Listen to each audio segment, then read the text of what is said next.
sur 01net TV, bonne nouvelle avec Jérôme, on va reprendre les bonnes vieilles habitudes qu'on avait il y a quelques mois de cela. Régulièrement, on vous proposera nos tests à notre sauce des produits high-tech qui valent le détour. Et aujourd'hui, Jérôme, c'est le cas du Galaxy S10 qui vient de sortir. Inévitablement, on s'intéresse au smartphone vedette, le smartphone phare de ce printemps, le Galaxy S10, les Galaxy S10, vous le savez, puisqu'il y en a plusieurs. Alors, on va vous parler aujourd'hui du S10 classique et du S10 Plus. Qui est là, que j'ai eu la chance de tester. Alors, on s'est partagé les rôles, hein, Jérôme. Ouais, toi, tu exactement. as testé le S10. Moi, j'ai testé le S10 Plus. On n'a pas vraiment fait un test poussé du S10e, qui est le petit modèle, qui ressemble vraiment beaucoup aux deux autres. D'ailleurs, on vous invite à retrouver un autre test qui pourra sans doute vous intéresser, celui que la rédaction de 01net a fait, que vous pouvez retrouver sur 01net.com. Sais-tu de quand date le Samsung Galaxy, le tout premier, le Galaxy S? Oui, mon colonel. C'était en 2010, c'était l'été 2010, si mes souvenirs sont bons. Ouais. Et à l'époque, on se remet dans le contexte, on était à l'iPhone 4. Ouais. L'iPhone 4, et on sait à l'époque, et encore aujourd'hui, il y avait une vraie concurrence très très forte entre Samsung et Apple.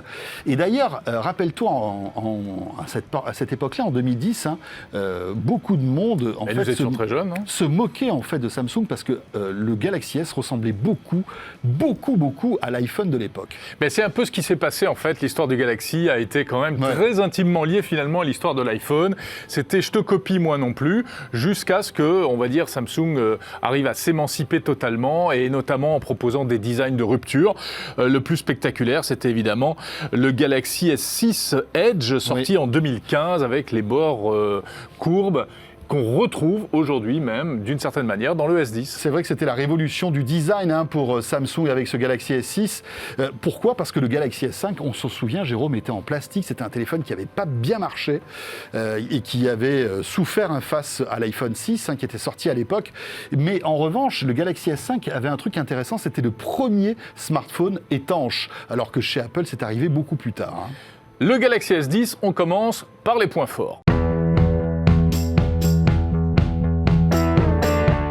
François, qu'est-ce qui t'a plu dans cette petite machine? Alors, moi, je me suis concentré sur le Galaxy S10 Plus, le gros modèle, qui a quelques petites particularités par rapport au tien.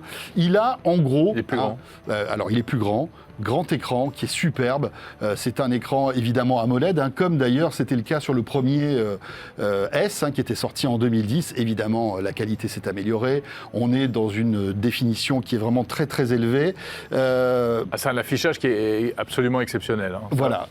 Affichage exceptionnel. La particularité du S10 Plus par rapport au tien, c'est que moi, j'ai deux petits trous sur le côté droit. Pourquoi ? Eh bien parce que Alors qu'il n'y en a qu'un sur le petit modèle. Voilà, j'ai deux objectifs qui permettent en fait de faire des selfies avec le mode portrait, si tu veux, le côté flou, effet bokeh en arrière-plan, etc. Mais tu sais quoi ? Alors, je vais peut-être un petit peu déflorer les points négatifs. Franchement, ça sert pas à grand chose parce que ce mode portrait, je trouve qu'il est très artificiel et finalement, avoir un seul objectif en face avant sur ce téléphone, eh bien ça suffit pour ma part. Alors moi je dois dire qu'effectivement, j'ai pas été déçu par la partie appareil photo. Alors tout y est, la qualité en basse lumière, le respect des couleurs, je trouve qu'il est un peu meilleur que par rapport que sur les précédents Samsung. Moi j'aimais pas ce côté Samsung qui consistait à booster, à saturer les couleurs. On avait des couleurs qui étaient hyper flashy mais totalement artificielles. Et du coup, je préférais clairement le côté un peu plus sobre de l'iPhone. Mais là, on arrive à quelque chose de véritablement très agréable et très fidèle surtout. Alors, j'ai envoyé à Jean-David qui réalise cette petite vidéo 3 photos que j'ai prises quand j'étais en vacances, à la plage, avec les 3 objectifs, puisqu'il y a 3 objectifs derrière le Galaxy S10, d'ailleurs que ce soit sur le S10 normal ou sur le S10 Plus. Et ce qui est intéressant, c'est vraiment le mode panoramique. Il y a un mode grand angle qui est impressionnant. Alors évidemment, il déforme un peu l'image parce que d'un coup, vous vous retrouvez avec en fait une surface d'affichage qui est impressionnante. Mais ça, c'est une super bonne idée. Voilà. C'est vraiment une bonne idée d'avoir fait ça. Ça déforme un peu, mais franchement, pour faire par exemple des photos, lorsque vous êtes avec des potes, des photos de famille, etc., c'est génial parce que vous avez quand même une super qualité. Et là, je vous ai fait 3 photos vraiment que j'ai prises au même endroit avec les 3 objectifs et on se rend compte donc là... Le lieu n'est pas très beau, hein, non, en même temps. C'est vrai que c'est pas terrible. Oui, ces usines derrière, toute cette fumée. Et vous voyez vraiment la différence entre les 3. Après, vous avez quand même la dernière image où là, vous voyez qu'on a un objectif, en fait, un zoom 2x sur cette photo. Et je trouve que c'est intéressant d'avoir toute cette... comment dirais-je, cette latitude à faire des photos différentes avec un seul téléphone, ça c'est plutôt cool. Petite précision malgré tout, tu parlais tout à l'heure de la basse luminosité, c'est vrai que Samsung a fait beaucoup de progrès sur ce Galaxy S10, on fait de très belles photos en basse luminosité, mais malgré tout, pour avoir pu tester le Pixel, eh bien le Pixel 3 de Google fait des photos vraiment de meilleure qualité en basse luminosité. On voit que Samsung n'est pas arrivé grâce au traitement soft, n'est pas arrivé en fait au niveau de qualité du Pixel, qui n'a qu'un objectif, rappelons-le. C'est le logiciel qui fait la différence. En termes de points forts, moi je voudrais dire un petit mot du design, du form factor, c'est-à-dire à la fois l'aspect esthétique qui est magnifique, super plaisant, même si parfois, quand on consulte des photos, par exemple, bien elles sont un peu finalement déformées sur les bords par la force des choses, puisqu'avec ce côté un petit peu courbe. Mais malgré tout, j'adore la prise en main, et notamment ce que je n'aimais pas sur les précédents Galaxy, ils étaient très beaux mais très lisses. Et là, j'ai constaté un truc tout bête, mais les arêtes, je ne sais pas si tu as remarqué, sont un petit peu tranchantes. Enfin, tranchante, ça va, on s'ouvre pas les doigts. Tu peux pas couper un steak avec. Non, tu peux pas couper un steak. Mais du coup, ça donne une très très bonne prise en main de l'appareil. Donc c'est une réussite au niveau design. Alors moi, j'ai eu la chance de tester cet appareil. Vous l'avez vu avec les photos que je vous ai montrées tout à l'heure à l'autre bout du monde. Tu sais, j'étais dans un hôtel sur la plage où le Wi-Fi passait très très mal. Et j'avais deux téléphones. J'avais un iPhone, mais c'est pour vous montrer quand même que Samsung a on va dire un savoir-faire dans le réseau qui est assez impressionnant. Avec mon iPhone, qui est un 10R, donc dernière génération. À certains endroits, je ne captais pas le Wi-Fi. Je n'avais pas le Wi-Fi. Et bien avec le Galaxy S10 j'avais du Wi-Fi et je pouvais surfer, je pouvais checker mes mails, je pouvais poster sur les réseaux sociaux, alors qu'avec l'iPhone, rien ne passait. Franchement, ça c'est quand même un point assez étonnant. Alors je ne sais pas si c'est parce qu'il est compatible Wi-Fi 6, tu sais, c'est la toute dernière génération de Wi-Fi qu'il y a sur ce Galaxy. Mais en tout cas, en termes de qualité de réseau, franchement, il met une grosse claque quand même au dernier iPhone. Voilà donc tout ce qui nous a plu dans ce Galaxy. Mais maintenant, il faut quand même qu'on vous parle des choses qui fâchent. Alors, quelques points faibles, il y en a quelques-uns, bien sûr. Franchement, c'est un téléphone qui est cher. Déjà, peut-être qu'il faut l'aborder. Ça part de 700, ça monte jusqu'à plus de 1000 euros si vous prenez le Galaxy S10 Plus. On est sur le haut de gamme numéro 1 mondial. Oui, donc, d'accord, voilà. mais bien sûr.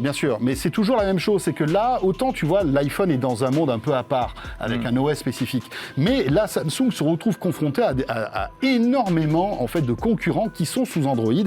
Et est-ce que, franchement, ce téléphone justifie son prix? Je n'en suis pas sûr. Quand on voit qu'il y a des Xiaomi qui font pratiquement aussi bien et qui vont coûter, pratiquement 2 fois moins cher, quand on voit que Huawei sort des produits aujourd'hui qui sont vraiment impressionnants.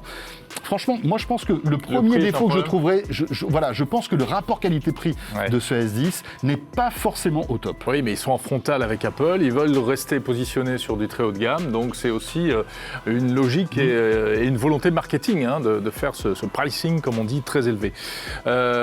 Plus bassement terre à terre, moi ce que j'ai pas aimé, c'est le capteur d'empreinte sous l'écran. Là, je te rejoins, je suis d'accord. Il marche pas ce truc, il marche pas. C'est vraiment embêtant.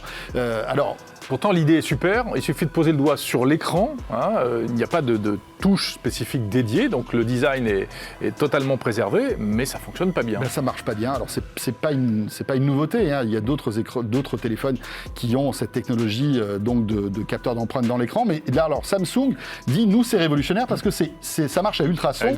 Et ça marche même quand vous avez le doigt mouillé. Mais franchement, moi je préférerais que ça marche bien quand on a le doigt sec et que ça marche pas terrible sur les doigts, avec les doigts mouillés, si vous voulez.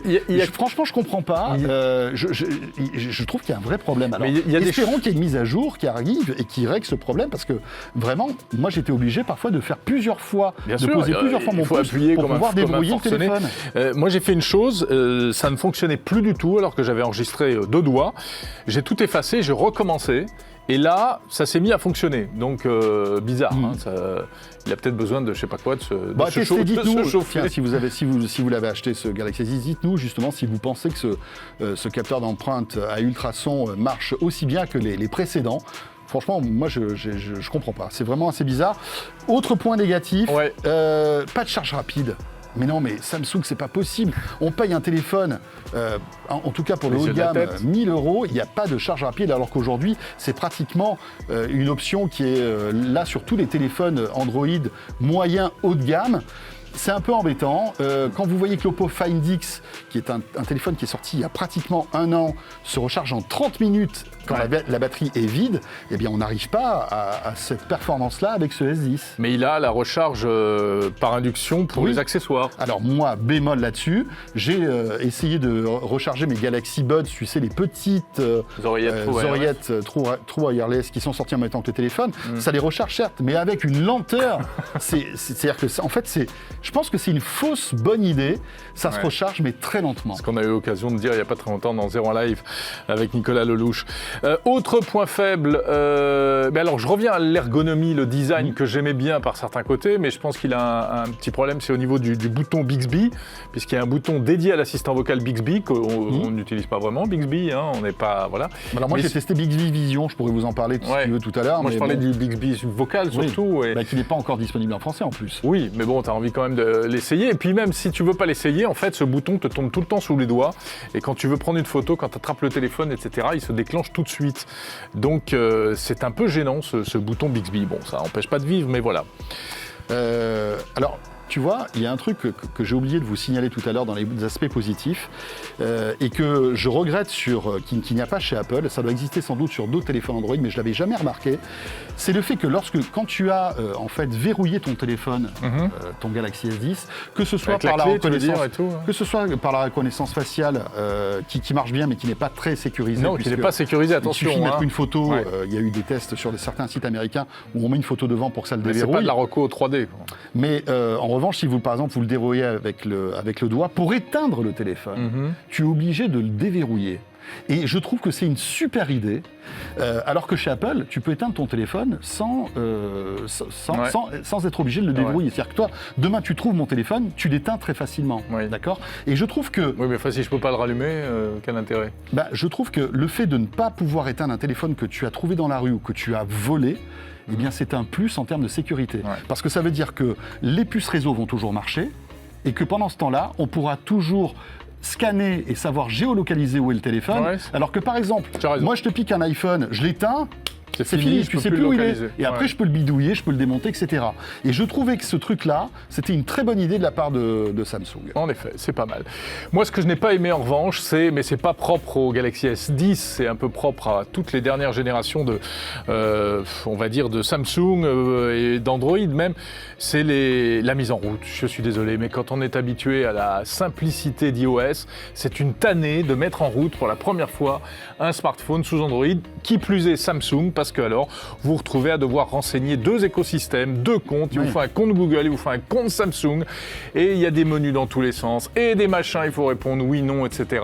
Alors il y a la procédure qui permet de télécharger, de partir tout de suite d'un smartphone précédent, de faire un switch, entre parenthèses, j'ai essayé de le faire pour des raisons que je ne m'explique pas, ils n'ont pas réussi à se parler, mais surtout c'est d'une lourdeur, et parce que je dois avouer que c'est un petit peu la déception globale par rapport au système Android, à Android par rapport à iOS. Et ça, je suis désolé, mais c'est-à-dire que là, en fait, il y a le combat d'un côté Android qui a besoin d'être identifié pour fonctionner, et puis d'un autre côté Samsung qui essaie de garder la main sur son système d'exploitation, forcément. Voilà. Donc, en conclusion, moi, ma conclusion personnelle sur ce sujet, François, je ne sais pas ce que tu en penses, c'est que je trouve que cet appareil est magnifique, mais il serait tellement mieux avec iOS à l'intérieur. Voilà. Bon alors, ça va bâcher sur les Galaxy S10 avec iOS, oui, bah, tiens, qu'est-ce que vous en pensez, j'assume. Le Galaxy S10 avec iOS. Oui. Hein, ce serait magnifique. Ça serait bien. Bon, bah écoutez, à vous de nous dire. Franchement, bon, moi, j'ai pas trop d'avis là-dessus. Pourquoi pas. T'es pas chaud. Non, mais franchement, je trouve que c'est un bon téléphone qui en plus, je trouve que l'ergonomie en Android a beaucoup progressé ces dernières années. Et à part le fait d'écrire des messages, moi, on a l'habitude d'écrire des messages sur iOS. Et c'est vrai que passer sous Android, je trouve qu'on n'a pas cette facilité. Non. Je fais beaucoup d'erreurs, en fait. Le clavier, SMS, exactement. Le clavier n'est pas le même. À part ce bémol, je trouve que l'ergonomie aujourd'hui est presque... L'ergonomie d'Android, en tout cas sur Samsung, est presque au niveau d'iOS. C'est très facile à utiliser. Ça, c'est vraiment un bon point. Mais je trouve qu'au niveau rapport qualité-prix, Samsung aurait dû faire un petit effort supplémentaire. Voilà, c'était notre avis sur les Galaxy S10 et S10 Plus. Dites-nous vraiment ce que vous en pensez. Ouais, hein, si on vous a énervé ou si vous êtes d'accord avec nous. Dites tout ce que vous avez sur le cœur, on lira vos commentaires, bien évidemment. Et puis si vous voulez un test beaucoup plus, on va dire... académique, sérieux, scientifique. Mathématique, avec des mesures très précises. C'était vraiment notre ressenti qu'on voulait vous proposer avec Jérôme. Vous avez évidemment le test complet qui vous attend sur 01net.com et sur la chaîne YouTube de 01net. Merci de nous avoir suivis. Et à très vite.